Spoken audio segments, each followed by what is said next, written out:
Bonjour à tous, aujourd'hui je voulais vous parler, bien sûr vous le savez, je suis enceinte, j'attends un petit bébé pour la rentrée et je voulais vous parler donc du sport et de la grossesse.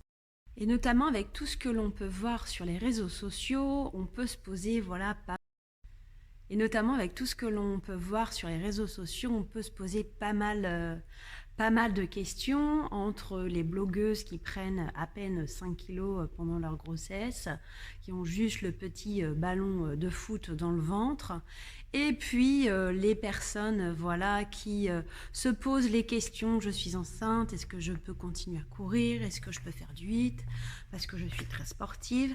Donc déjà la première chose que je souhaitais vous dire, félicitations si vous êtes enceinte, voilà. C'est pour moi le plus beau cadeau de la vie, le plus beau cadeau de l'univers, comme je le dis.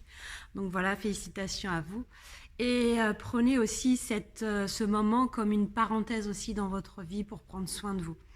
Alors sport et grossesse, c'est deux trucs qui sont très importants, il est vrai. Mais la grossesse, c'est, comme je viens de vous dire, quand même un moment important dans votre vie. Et c'est le moment de vous poser et de prendre soin de votre corps, de vous. Alors la grossesse, on est bien d'accord, n'est pas une maladie, c'est un état de santé, un état physiologique avec par contre de grands bouleversements hormonaux et mécaniques dans votre organisme. Et il faut aussi se protéger des désagréments post-grossesse. Donc il y a deux choses hyper importantes à ne pas faire en matière de sport lorsque vous êtes enceinte. Solliciter les grands droits et s'essouffler. Pour moi, ce sont les deux priorités auxquelles il faut faire vraiment très attention. Vous n'allez pas faire, lorsque vous êtes enceinte, des abdominaux superficiels. Vous allez, c'est-à-dire ceux qui vont vous faire les abdominaux superficiels, ce sont donc les grands droits, ceux qui font les plaques de chocolat et qui s'écartent un peu pour laisser place à l'utérus qui pousse justement vers l'avant. Donc si vous les sollicitez de trop pendant cette période, ils vont mal se contracter et surtout ils vont se contracter de façon asymétrique. Et après l'accouchement, ils risquent de mal se remettre ensemble sur la ligne blanche et ça peut aboutir à un diastasis, un petit trou entre les abdos en bas du nombril et qui est très difficile à corriger. J'ai des personnes effectivement au sein du studio et même dans mon parcours de coach sportive, des femmes très sveltes, des épaules voilà, très fines, des jambes très fines, etc. Mais par contre avec un gros ventre. Et je suis terriblement choquée que le corps médical ne leur ait pas parlé de ça.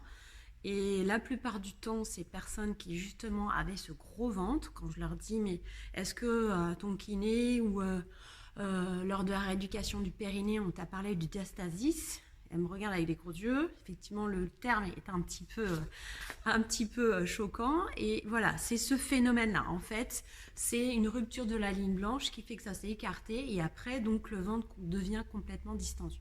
Donc, quand vous êtes enceinte, on proscrit tout ce qui est crunch, tout ce qui est où on ramène le buste vers voilà. Et bien sûr, en plus, la pression sur le bébé, c'est pas ce qu'il y a de mieux. Même si déjà quand je ne suis pas enceinte, je proscris de toute façon tout ce qui est crunch. Je vous en ai déjà parlé dans une vidéo. Je suis plus voilà sur tout ce qui est gainage, sur des abdos où on va essayer vraiment de travailler sur de l'isométrie avec un engagement profond. Ce sera beaucoup plus impactant que vos séries de crunch où vous allez certainement vous faire mal en plus à la nuque. Bon bref, je ne m'étale pas dessus. Autre point important sur lequel je n'ai pas commencé, si vous n'êtes pas sportive, c'est pas à partir du moment où vous êtes enceinte que vous allez vous mettre à faire du sport. On est bien d'accord, hein, c'est quelque chose de basique, mais je préfère quand même vous en parler. Si vous n'êtes pas sportive et qu'enceinte, vous ne voulez pas prendre de poids, etc., déjà, stop, comme j'ai dit, c'est une parenthèse dans votre vie. Vous pouvez éventuellement vous mettre à de la marche. Ça, il n'y a aucune contre-indication. De la marche un petit peu active ou pourquoi pas éventuellement de la gym douce, du yoga prénatal, mais voilà, des techniques hyper douces, d'accord? Mais on ne va pas partir sur des choses très compliquées, très cardio, très voilà, tout ça. Non, si vous n'avez jamais fait de sport avant, non. Moi, je suis coach sportive, donc effectivement, je continue mon activité, mais j'ai quand même réduit énormément l'activité sportive, c'est-à-dire j'ai réduit tout ce qui était impact, et puis bien sûr, je le fais à mon rythme, je suis à l'écoute de mon corps, c'est ça la priorité. Donc j'ai enlevé une couche parce que là je suis dans la salle et ça y est, il commence à faire un petit peu bon. Alors, deuxième point donc, sur lequel je voulais revenir avec vous. Pendant la grossesse, on essaye de pas rechercher l'essoufflement. De toute façon, moi déjà, dès le premier trimestre, je sentais complètement la différence lors de l'activité physique. Le cœur s'emballait presque, pas 2 fois plus vite, mais pas loin. Donc, effectivement, votre corps, il vous dit « Oh, lève le pied ». Sur un bodywork, j'ai été essoufflée alors qu'avant, pas du tout. Il faut savoir que le corps de la femme a toutes les réserves d'eau et d'alimentation nécessaires pour subvenir aux besoins du fœtus pendant quelques jours de famine. Donc c'est pour cela que l'on stocke plus quand on est enceinte et que l'on prend du poids. En revanche, l'organisme n'a aucune réserve d'oxygène. Donc si vous êtes essoufflé, votre bébé, lui, est en manque d'oxygène. Donc 1 ou 2 fois comme ça pour monter l'escalier trop vite, voilà, ok, pas de problème. Mais par contre, si c'est régulier, genre séance cardio fractionnée pendant la grossesse, bah, ça peut aboutir malheureusement à des retards de croissance de votre bébé. Donc vraiment, on fait cool et on s'écoute.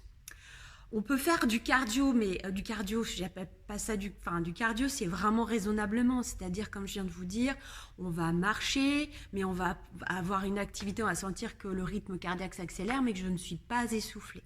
D'accord ? On peut garder ça.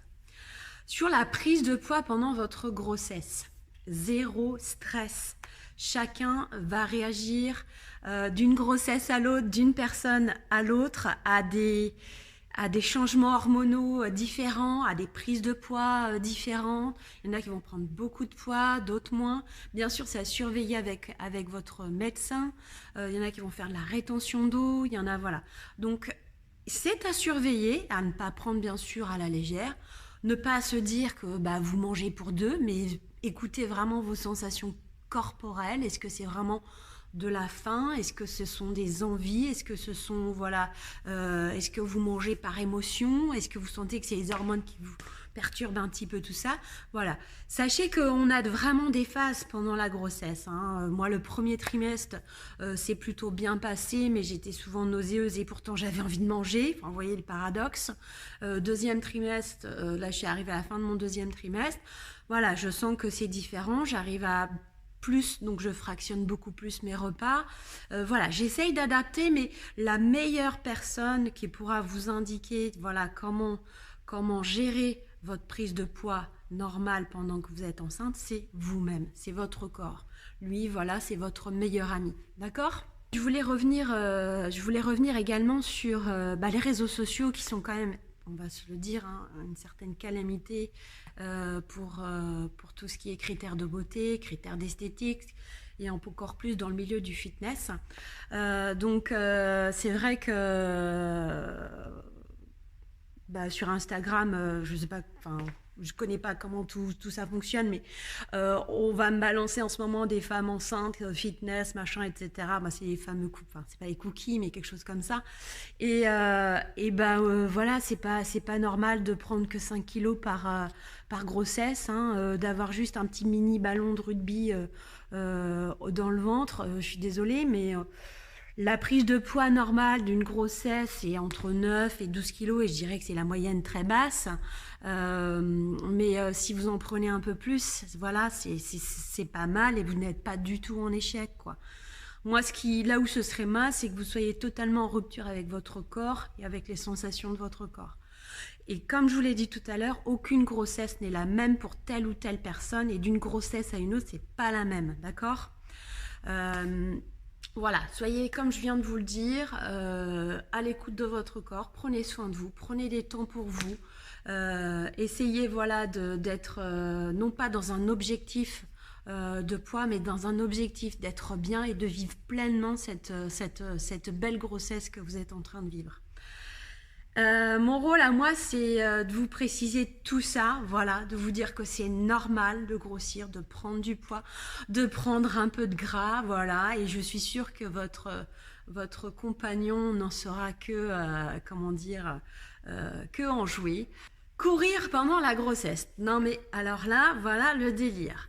Alors j'ai aucune honte à parler de délire. Pourquoi? Parce que alors l'impact pendant la grossesse n'est pas recommandé. Alors moi, voilà, je suis pareil, je fais du strong, je cours pas, hein, mais je fais du HIIT, je fais des choses comme ça.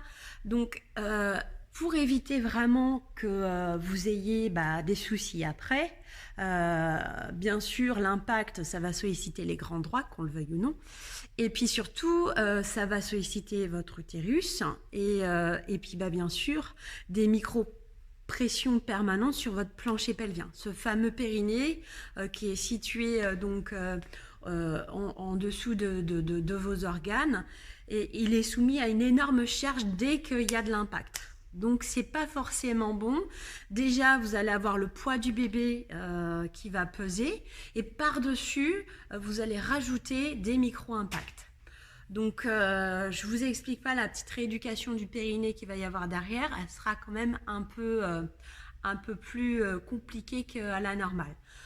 Donc pareil, si vous êtes quelqu'un qui courait avant, vous pouvez continuer un petit peu à courir, mais faites-vous extrêmement surveiller. Pour moi, à partir du 2e trimestre, vous devez quand même lever énormément le pied et revenir à des méthodes plus douces. Pourquoi pas de la marche nordique, qui est quand même une activité un petit peu plus endurante. Mais voilà, levez le pied. Ou éventuellement, pourquoi pas faire un peu de vélo elliptique ou changer sans qu'il y ait des impacts, mais sans vous essouffler. La natation aussi. La natation, c'est super intéressant parce que ça nous décharge vraiment du poids et on peut travailler le côté endurant. CrossFit pendant la grossesse, non. Moi, je dis non. On voit pareil des jeunes femmes qui continuent à soulever de la fonte, qui commencent, voilà. Non, vous pouvez, mais vous prenez beaucoup moins lourd, mais c'est pareil, tout ce que je viens de vous dire, c'est exactement la même chose sur du CrossFit. Vous rajoutez du poids, vous rajoutez de la pression, les grands droits qui vont travailler, le périnée sur lequel on va forcer.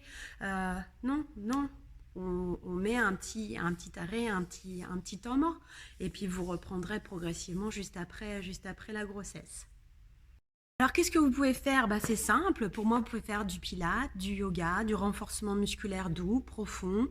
Voilà, l'idée, c'est de travailler en conscience avec son corps, de lui apporter du bien-être dans vos mouvements et non pas de la force. Ça peut être du stretching, voilà.